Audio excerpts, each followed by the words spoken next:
Kakinada సీపోర్ట్లో Aurobindo company వాటాలపై ప్రభుత్వం తప్పుడు ఆరోపణలు చేస్తోందన్నారు మాజీ మంత్రి అంబటి రాంబాబు. ఎన్ని కోట్లు ఎన్ని ఆస్తులు సంపాదించినా చంద్రబాబుకు దాహం తీరలేదన్నారు. సీజ్ ద షిప్ అంటూ డ్రామా తెరపైకి తెచ్చిన కూటమి సర్కారు మొత్తం పోర్ట్నే చుట్టేసే ప్రయత్నం చేస్తోందన్నారు.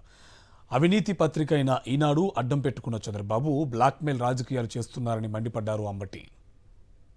కాకినాడ సీపోర్ట్లో అరవిందో ఇంటర్నేషనల్ కంపెనీ 41% వాటాలను కొనుక్కుంటే, పరస్పర అంగీకారంతో కొనుక్కుంటే, దీనికి అంతా కారణం జగన్మోహన్ రెడ్డి గారు, సుబ్బారెడ్డి గారు, సాయిరెడ్డి గారు, సుబ్బారెడ్డి గారి కుమారుడు, సాయిరెడ్డి గారి అల్లుడు, వీళ్ళందరూ కలిసి గొంతు మీద కత్తి పెట్టి ఈ అగ్రిమెంట్ చేయించారని ఆఫ్టర్ 4.5 years ఇవాళ బయటకు తీసుకొచ్చి రాద్ధాంతం చేసేటటువంటి ప్రయత్నం చేస్తున్నారు.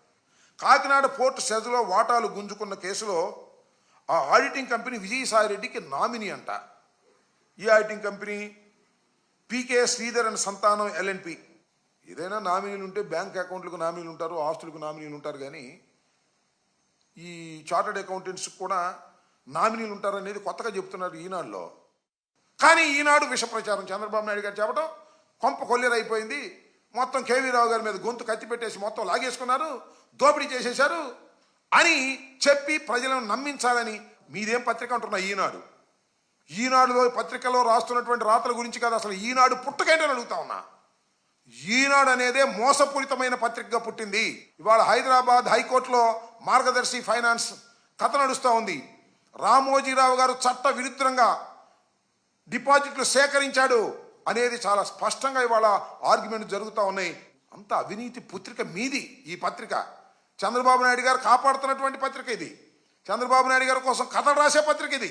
41.12% తీసుకుని మార్పు చేసుకుని ఆర్ఓసి దగ్గర వీటన్నిటి దగ్గర కూడా మార్పు చేసుకుని ఓ చట్టబద్ధత పొందినటువంటి దాన్ని ఇవాళ అధికారంలోకి రాగానే ఆ కేవీరావుని బొట్టు రావడం, అబ్బాయి నువ్వు కంప్లైంట్ ఇవ్వడం, నీకేం కావాలో చేసి పెడతామని చెప్పడం, లేదా బెదిరించడం, లేదా బుట్టలో వేసుకోవటం. అదేమంటే మావాడు కాబట్టి వేసుకోవడం, ఆయన మీద కంప్లైంట్ ఇవ్వడం, రిజిస్టర్ చేయటం, లుకౌట్ నోటీస్ ఇవ్వడం, వీలైతే అందరిని లోపలేసేస్తామని బెదిరించడం. This is the blackmailing politics Chandrababu Naidu గారు ఆడుతున్నారు. దాహం తీరలా ఆయనకి. ఇన్ని కోట్లు సంపాదించినా, ఇన్ని ఆస్తులు సంపాదించినా దాహం తీరలా.